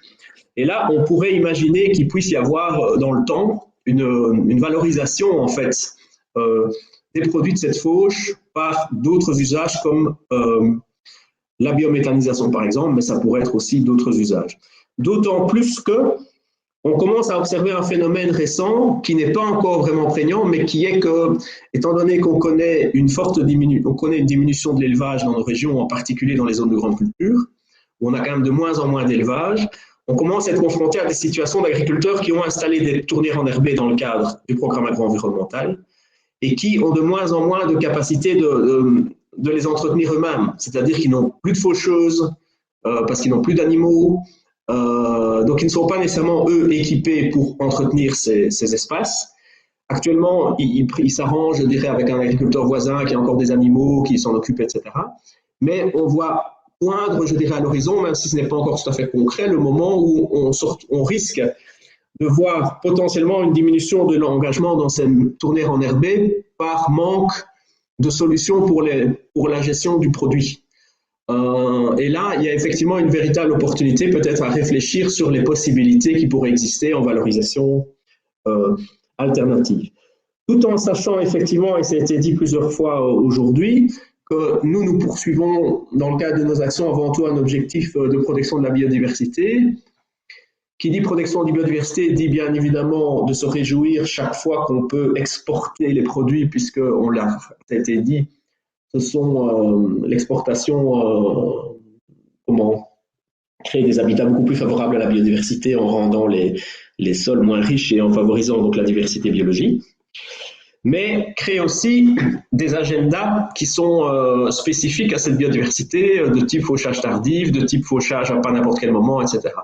Ce qui peut évidemment poser, je pense, la situation de la biométhanisation par rapport à des sources d'approvisionnement qui devraient être régulières. Ce type d'habitat ne permet pas un nombre de fauches très élevé par an, et donc inévitablement génère un produit qui est limité et d'une certaine caractéristique, puisque les fauches se font à des périodes bien précises et que l'objectif premier, je le rappelle, est clairement un objectif de biodiversité. Donc voilà un petit peu les quelques éléments que je voulais vous partager, avec peut-être une nouvelle opportunité en plus qui est en train d'émerger, c'est-à-dire qu'il y a des nouvelles dispositions dans le cadre de la conditionnalité agricole qui vont désormais imposer le fait qu'en bordure de cours d'eau, dans les zones de grande culture, les agriculteurs vont devoir laisser une bande de 6 mètres qui est enherbée en permanence, en tout cas couverte de végétation en permanence, plus exactement. Et donc, il y a là des kilomètres de cours d'eau assez importants où l'obligation va être d'avoir 6 mètres d'enherbement ou en tout cas de couverture végétale obligatoire. Ce sont des nouveaux espaces qui vont apparaître en zone de grande culture et sur lesquels il y a potentiellement aussi des réflexions à avoir sur la manière de les gérer, de les entretenir, voire pourquoi pas d'exporter les produits dans un objectif de valorisation du produit. Voilà, quelques éléments, je crois que… Voilà. Merci pour ce retour très concret, parce que je savais l'exercice assez compliqué, mais voilà, c'est pour moi relativement clair où je parlais de dénominateur commun, mais c'est voilà un sourcing qui peut être de différents horizons avec des objectifs communs aussi. Et donc voilà, l'idée c'était de pouvoir entendre ces différents points de vue et ces différents sourcings, etc. pour les participants aujourd'hui. Et merci justement d'avoir abordé ce fameux couvert végétal permanent, parce qu'en effet c'est quelque chose dont on parle depuis longtemps, mais qui est aujourd'hui assez récent dans son application et qui voilà aura toute son importance aussi dans le débat d'aujourd'hui. Ça devrait être en application pour le printemps. Donc les agriculteurs doivent l'avoir mis en œuvre pour le printemps 2022. 2022, c'est ça.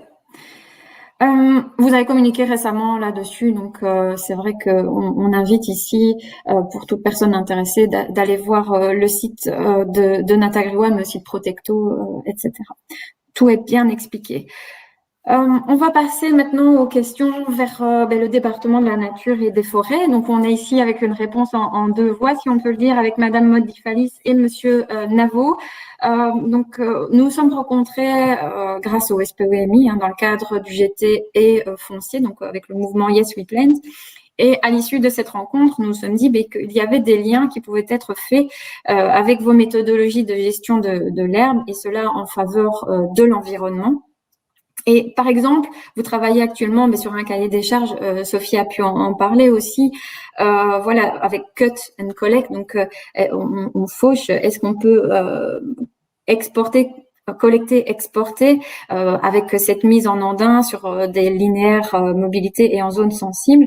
Ce qu'on aurait souhaité savoir aujourd'hui, c'est quels enseignements vous pouvez nous transmettre, voilà, en dehors de ces zones-là, quelles sont les bonnes pratiques pour viser un bon équilibre économie, environnement et valorisation de la biomasse, et en quoi justement le débat d'aujourd'hui, la valorisation de cette biomasse vous intéresse et vos attentes.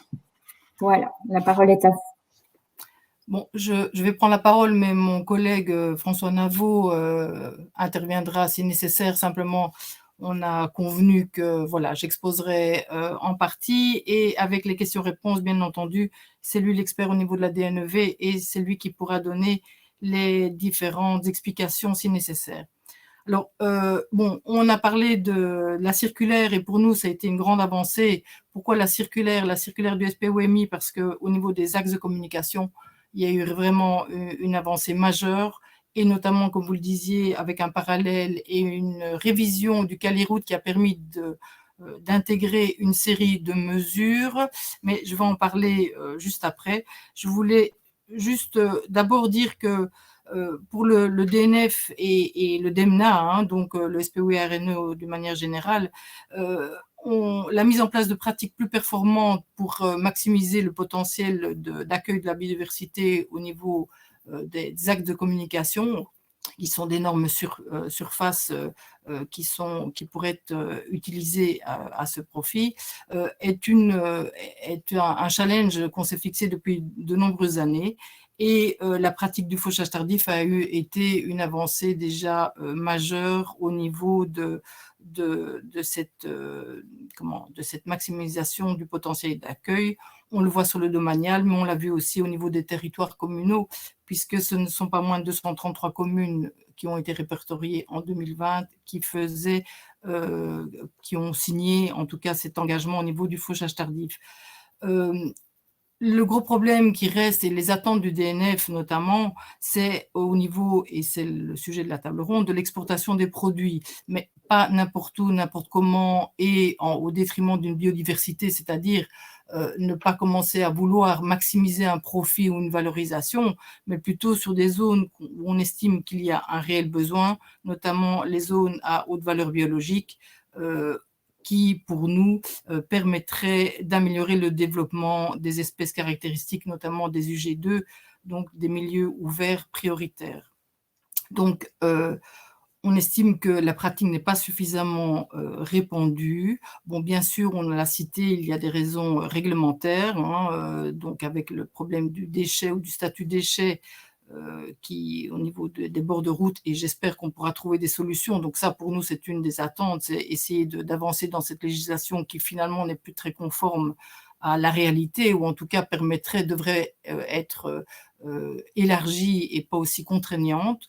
Bon, il y a aussi des raisons de coût, mais plutôt de coût direct, c'est-à-dire sans réellement de prise en compte d'une évaluation d'un coût global. Et là aussi, le DNF espérerait qu'on puisse avancer dans la réflexion de l'évaluation des coûts globaux qui engage à la fois le matériel, les machines, l'échelle à laquelle on travaille, qui fait quoi, etc. Donc là, pour nous, il y a des attentes très fortes à ce niveau-là. Mais il y a aussi parfois simplement une méconnaissance de certaines pratiques, et plutôt on a toujours fait comme ça et on continue, alors qu'il y a parfois des choses qui pourraient être faites, notamment par la mise en place de plans de gestion pour les zones dites prioritaires, où là on estime qu'il y a encore un grand pas à faire, notamment le long des axes de communication. Mais on parlait de Caliroute, et là, vous l'avez dit, on a permis d'avoir un poste supplémentaire au niveau du Caliroute, et c'est le poste de mise en ondin qui maintenant fait partie d'un potentiel gestion de produits, donc dans le chapitre des 1.7. Et bon, peut-être pas si ça concerne le foin, mais ça concerne aussi plus largement les produits dits ligneux ou semi-ligneux, mais le foin pourrait également être utilisé, pour être également mis en ondin, pour peu que ça soit spécifié dans les documents du marché. Là, c'est encore une autre question, mais si c'est spécifié dans les documents du marché, une mise en ondin des foins, quand on n'a pas la possibilité de l'évacuer pour des raisons réglementaires ou de matériel, etc., pourrait, on l'estime, être une solution. Pas partout naturellement, mais dans des zones spécifiques, identifiées, et qui ont vraiment, où là le potentiel d'accueil pourrait être amélioré simplement par un désengraissement des sols. Parce que, et là, Madame Sophie Adam l'a mentionné, le DNF regrette que finalement dans toutes les autres zones qu'on a citées tout à l'heure, ça soit encore la technique du mulching qui soit utilisée. Et on aimerait que progressivement ce type de technique disparaisse avec les contraintes dont on a parlé. Mais pour nous, le mulching est vraiment une solution qui devrait être écartée de plus en plus. Alors, on a eu des petites... Et là, je vais peut-être demander si on veut bien passer. J'ai préparé quelques photos. Des démonstrations organisées à Onel. C'est mon collègue François qui en était en charge. À Onel, en 2017, en collaboration avec Adalia, le parc naturel du Haut-Pays, etc., pour essayer d'acquérir du petit matériel... qui a pu acquérir du petit matériel, et il y a eu des démonstrations pour sensibiliser les communes justement à cette gestion différenciée des bords de route. En 2018 également avec le parc naturel de Gaume et de Torny. Donc voilà, ça c'est le matériel.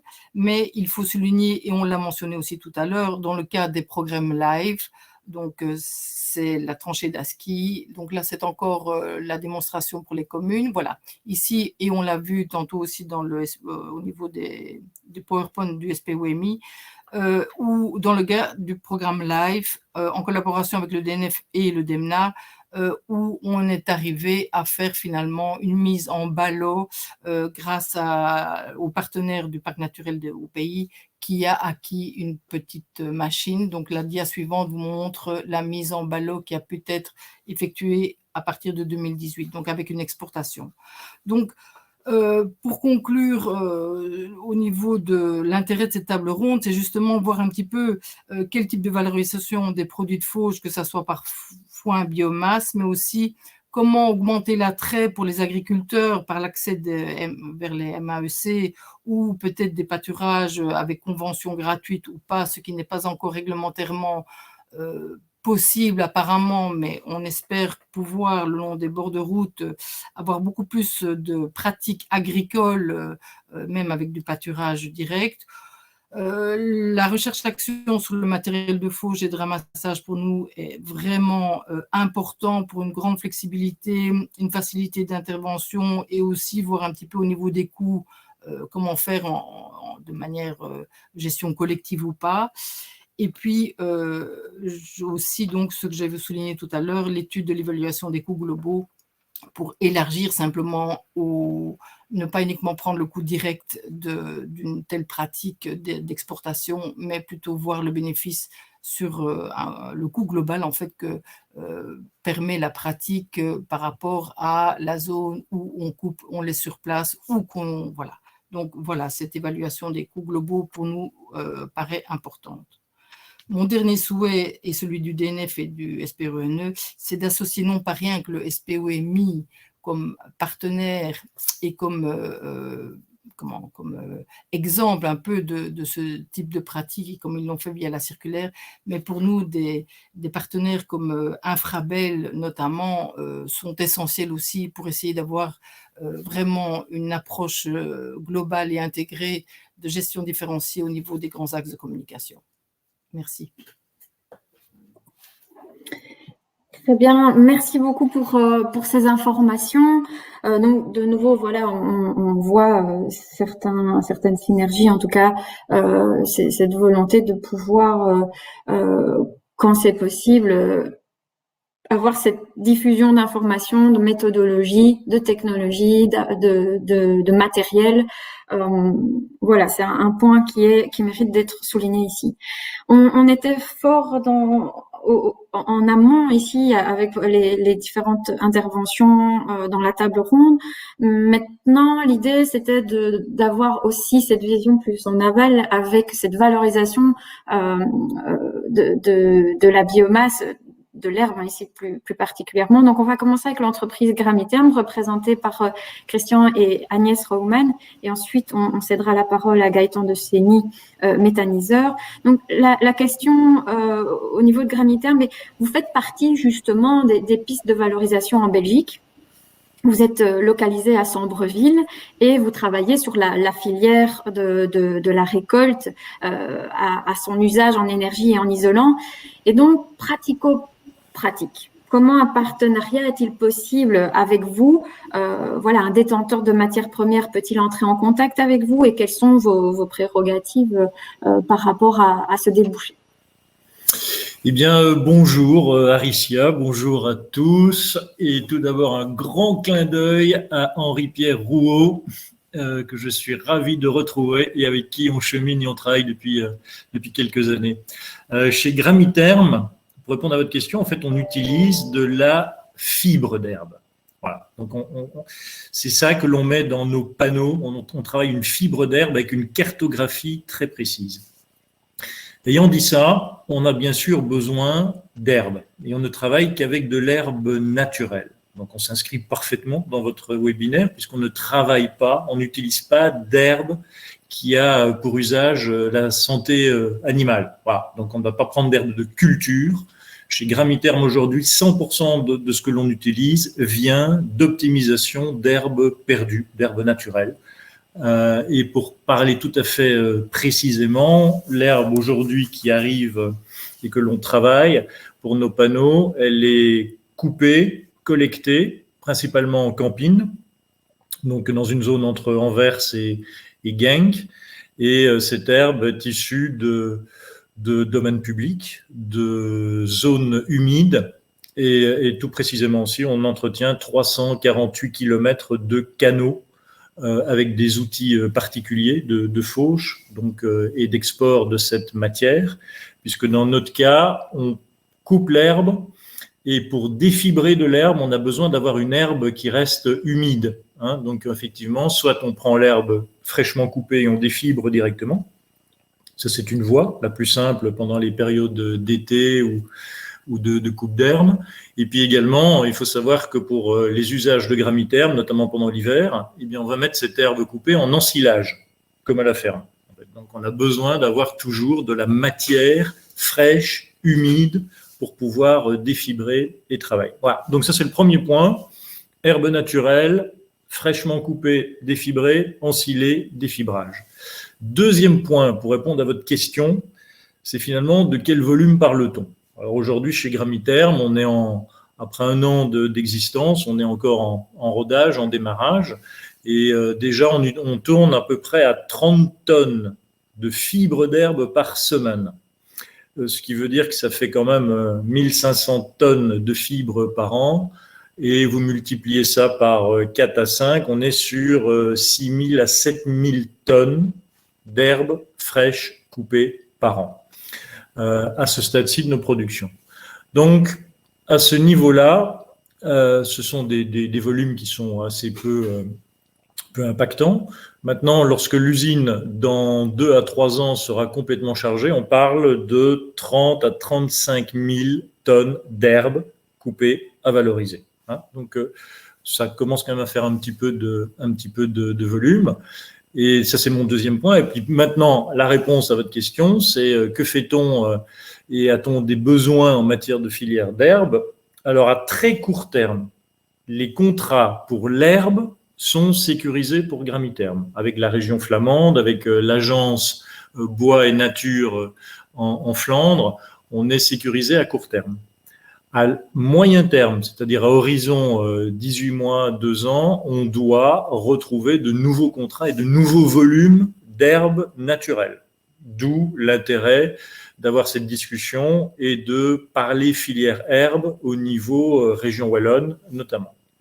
Ensuite, une fois qu'on a de l'herbe, le vrai sujet aujourd'hui pour Gramiterme et pour la croissance de Gramiterme, c'est la capacité de défibrage. Voilà. Donc, on travaille avec des partenaires qui défibrent pour nous. C'est un process qui n'est pas aussi simple que ça, parce qu'on a une cartographie vraiment très complexe pour les fibres à mettre en panneau. Donc le défibrage aujourd'hui tourne, fonctionne, on le maîtrise bien, mais on a besoin de capacités supplémentaires de défibrage pour sécuriser toute la croissance de Gramiterme. Voilà. Donc en résumé, de l'herbe naturelle, c'est notre créneau. De l'herbe fraîchement coupée ou en ensilage. Voilà la technique, en tous les cas, de stockage. Les volumes, c'est à terme, une usine comme Sambreville, c'est 30 à 35 000 tonnes d'herbe par an coupée. Et nos besoins et mon appel, c'est effectivement, si vous avez des opportunités de volume d'herbe, on est preneur à terme. Regardez comment intégrer ça dans notre sourcing matière première. On est également demandeur d'étendre la filière herbe sur sa capacité de défibrage pour nous aider à augmenter la production de fibres et pouvoir avancer plus vite demain. Voilà. Merci beaucoup. Ce sont des éléments mais cruciaux parce que ce que l'on peut entendre, ben voilà, c'est ce débouché qui existe sur notre territoire et c'est vous nous apportez une des forces quand même en Wallonie. Ce qu'on peut entendre aussi, c'est là aussi pratico-pratique, il existe des machines. Vous travaillez avec des machines aussi sur le terrain. Est-ce qu'il peut y avoir un transfert d'informations, pourquoi pas au niveau du SPOEMI vers le DNF, etc. Donc c'est vraiment voilà encore un exemple concret que il peut y avoir transfert de connaissances et en tout cas de ces besoins l'un et l'autre et trouver in fine des solutions pour chacun. Oui, je dirais juste un dernier mot de conclusion. La filière herbe existe dans le nord de l'Europe. Hein. Donc la filière herbe est une réalité aujourd'hui aux Pays-Bas. C'est une réalité en Allemagne, c'est une réalité de tous les jours au Danemark. Et c'est encore aujourd'hui embryonnaire en Belgique, et a fortiori, puisque pour la partie isolation, c'est nous qui l'avons créé, y compris la partie sourcing amont. Mais c'est là maintenant où il faut accélérer. Il y a de très très belles opportunités de développement. Voilà. Très bien, très bien. On va terminer avec l'intervention de Gaëtan Decenny, donc méthaniseur, biocasiogère. Voilà, une autre voie de valorisation aussi, même si on sait que Gramiterm le considère donc avec la méthanisation, mais c'est utiliser en fait de la matière d'origine animale ou végétale pour faire de l'énergie, mais aussi du digestat. Et donc, on travaille aussi à l'amélioration d'une certaine manière de la qualité du sol. Et aujourd'hui, en prenant la parole, est-ce que vous pouvez représenter en fait les méthaniseurs qui se questionnent sur la possibilité de travailler avec cette matière première, parce qu'on est dans un schéma de circularité très intéressant. Vous faites partie de ces méthaniseurs qui se penchent sur la question et considèrent sérieusement ce débouché, parce que, enfin, voilà, vous avez mis vous-même en place des bandes enherbées avec un lien avec l'apiculture. Donc voilà, expliquez-nous votre intérêt et qu'en est-il de son usage actuel ou futur, les perspectives pour votre unité. Merci Aricia. Bonjour à tout le monde. Donc, je me présente Gaëtan Decenny. Je suis le fondateur et administrateur délégué de la coopérative Biogaz du Haut-Gers. Et actuellement, nous traitons plus ou moins 50 000 tonnes par an de matière organique. Donc, nous avons un besoin de diversifier nos approvisionnements, nos ressources en matières premières. Et donc, nous sommes effectivement à la recherche de toute possibilité intéressante. En tant qu'apiculteur, j'ai essayé de développer les prés fleuris, qui sont vraiment, voilà, merci beaucoup, parce que c'est visuellement très, très chouette. Pour les abeilles, ça nous permet d'avoir beaucoup de miel et ça a tout son intérêt environnemental. Malheureusement, il n'y a pas eu un hectare, malgré l'exemple que nous avons pu donner, malheureusement, il n'y a pas eu un hectare de semé depuis 2 ans. Et les raisons principales, c'est que nous sommes chez nous en zone de grande culture, donc il y a très peu de possibilités de rentrer a priori pour les agriculteurs, dans des cadres réglementaires.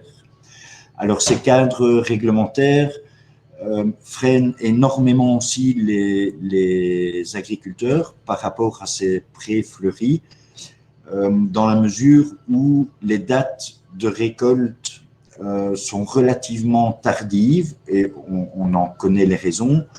Les obligations de fanage, etc., sont plutôt malvenues parce que dans les zones de grande culture, les agriculteurs ont vraiment peur de toute la partie salissement des sols. Donc, si un agriculteur veut implanter une culture de céréales ou de betteraves ou de légumes après un pré fleuri, il n'a aucun intérêt à voir repousser toutes sortes de fleurs, malheureusement. Donc, par chez nous, les prés fleuris, c'est plutôt raté. Concernant les MAE, nous récupérons des biomasses en provenance de ces MAE, mais c'est vraiment du ponctuel et c'est vraiment très très rare aussi, principalement à cause de raisons de la mise en place d'un cahier de charges qui est vraiment très contraignant pour l'agriculteur, d'être obligé de faucher une demi-parcelle, une demi-bande, et ça, au niveau technique, ça complique très fort les choses. Or, l'exportation des matières organiques coûte relativement cher, et plus ça peut être mécanisé, moins ça va coûter cher à la tonne de matière fraîche ou à l'hectare. Or, toutes les contraintes indiquées dans le cadre des MAE sont nous empêche de travailler en réduction de coûts. Donc, très peu de valorisation par chez nous. Alors, je ne parle sûrement pas au nom de tous les méthaniseurs parce que chaque unité de biométhanisation est située dans des régions différentes avec des contraintes différentes et des zones de culture différentes. Donc, je ne parle vraiment que pour la coopérative biogaz. Concernant les bords de route, les herbes de bord de route, je suis content d'apprendre. Je ne savais pas qu'il y avait une réglementation où, entre parenthèses, il était exclu de récupérer les fauches de bord de route.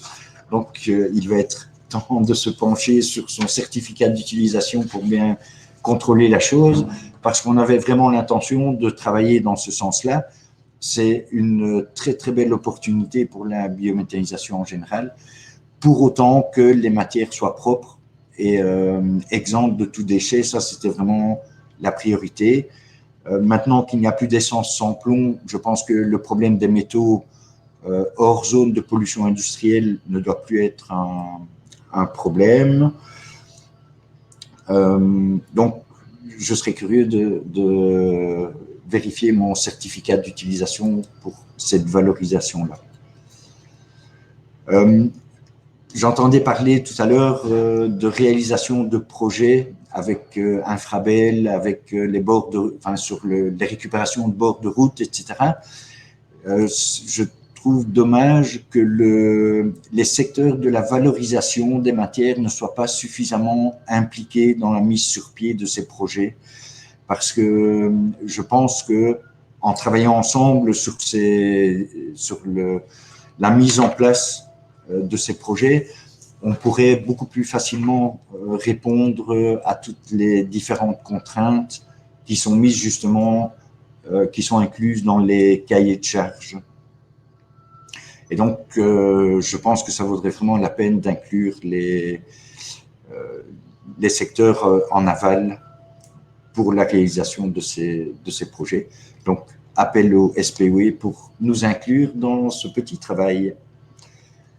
Voilà un petit peu notre retour d'expérience. Merci beaucoup, Gaëtan. Et voilà, de terminer sur ces éléments. On voit que le temps défile et c'est vrai qu'il y a eu quelques questions. Néanmoins, il y a eu apport directement dans le chat. De toute façon, ce sont des éléments qu'on va reprendre par écrit aussi via un compte rendu. On va alors ici aller tout doucement vers les éléments de conclusion et pourquoi, de nouveau, c'est les objectifs de ce midi. Mais un des objectifs de cette matinée était non seulement d'exposer un état des lieux sur les fauches d'herbe, donc la plus-value environnementale, la gestion économique de ces alternatives, pour aller de plus en plus vers une économie circulaire, avec, on l'espère, cette valorisation de la biomasse non alimentaire. Un éternel recommencement, vous allez peut-être dire, dans le sens où l'idée n'est pas nouvelle, certes, et voilà, les propos de Christian Houman le montrent, d'autres pays le font, voilà, c'est une habitude.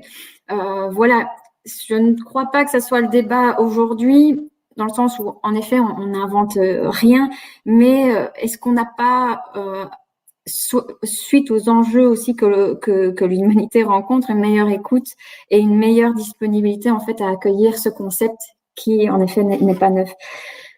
Donc, détenir l'information peut, pourquoi pas ici, inspirer une mise en pratique du concept. Et c'est quelque chose que l'on apprécie fortement au sein de Valbiome, c'est de pouvoir soutenir cette concrétisation. Et donc, un des objectifs de la journée, c'était de constituer un groupe de travail de forces vives intéressées dans l'application cut collect avec usage. Et donc, on est plutôt sur un GT opérationnel avec une phase de mise en pratique. Et donc, on l'espère très sincèrement qu'à l'issue de cette demi-journée, outre l'information technico-pratique, vous avez aussi des personnes ressources, des personnes motivées. Et donc, nous vous invitons ici à prendre contact directement avec les personnes concernées pour avoir davantage d'informations. Mais nous sommes également là pour vous aider, donc n'hésitez pas à prendre contact avec Valbiome pour voir justement comment on peut faire des liens, notamment avec les sites marginaux aussi, et l'herbe peut être une matière végétale à considérer. Et donc en outre, ce groupe de travail opérationnel aujourd'hui se traduit déjà vers un appel au niveau des communes. Quel linéaire d'essai pourrait être mis à disposition avec du personnel, du partage de matériel, parce que je le vois ici dans le chat avec Madame Samantha Srat. Ce qui se passe aussi, c'est qu'on a les linéaires autoroutiers, mais il y a aussi le Ravel, etc., le halage. Donc, on a vraiment du sourcing assez intéressant. Et donc, appel aux communes, est-ce qu'il y aurait des linéaires d'essai à mettre à disposition, personnel, machine? Au niveau usager, vous avez ici l'évaluation grammitherme qui peut être aussi faite avec cet itinéraire technique de culture, cet itinéraire technique, de la récolte à l'usage, ou encore les méthaniseurs comme Gaëtan. Voilà, donc ici, vers vous, c'est un appel à manifestation. N'hésitez pas à vous présenter.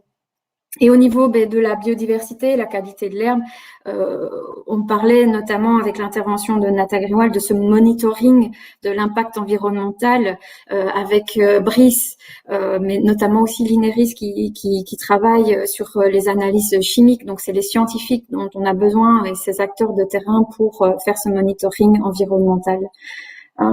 Et bien évidemment, quels sont les questionnements, les freins, on les a désignés déjà, d'ordre législatif. Et donc là aussi, cette diffusion d'informations, on parlait de contaminants, on voit que certains éléments peuvent être levés, certains obstacles. Voilà, donc allons vers la concrétisation, pas à pas, j'ai envie de dire, tous ensemble dans les cas possibles. Alors cet événement ici était en partenariat donc avec le projet Grassification, et donc pour clore la matinée, j'aimerais céder la parole à Marcella avant de vous saluer. Merci Aricia. Je voudrais juste remercier tout le monde d'avoir rejoint cet événement et Valbiome pour son organisation, et aussi les intervenants et participants pour un échange aussi intéressant. Et j'espère que cet événement va contribuer à plus développer le potentiel des aires de fauche en tant que ressource utile pour le développement de la bioéconomie. Et je vois déjà plusieurs oui pour les actions concrètes sur les sondages, donc parfait. Et bon, c'est vrai qu'il y a encore des obstacles, mais j'espère voir plus des utilisations concrètes de cette biomasse dans un avenir proche.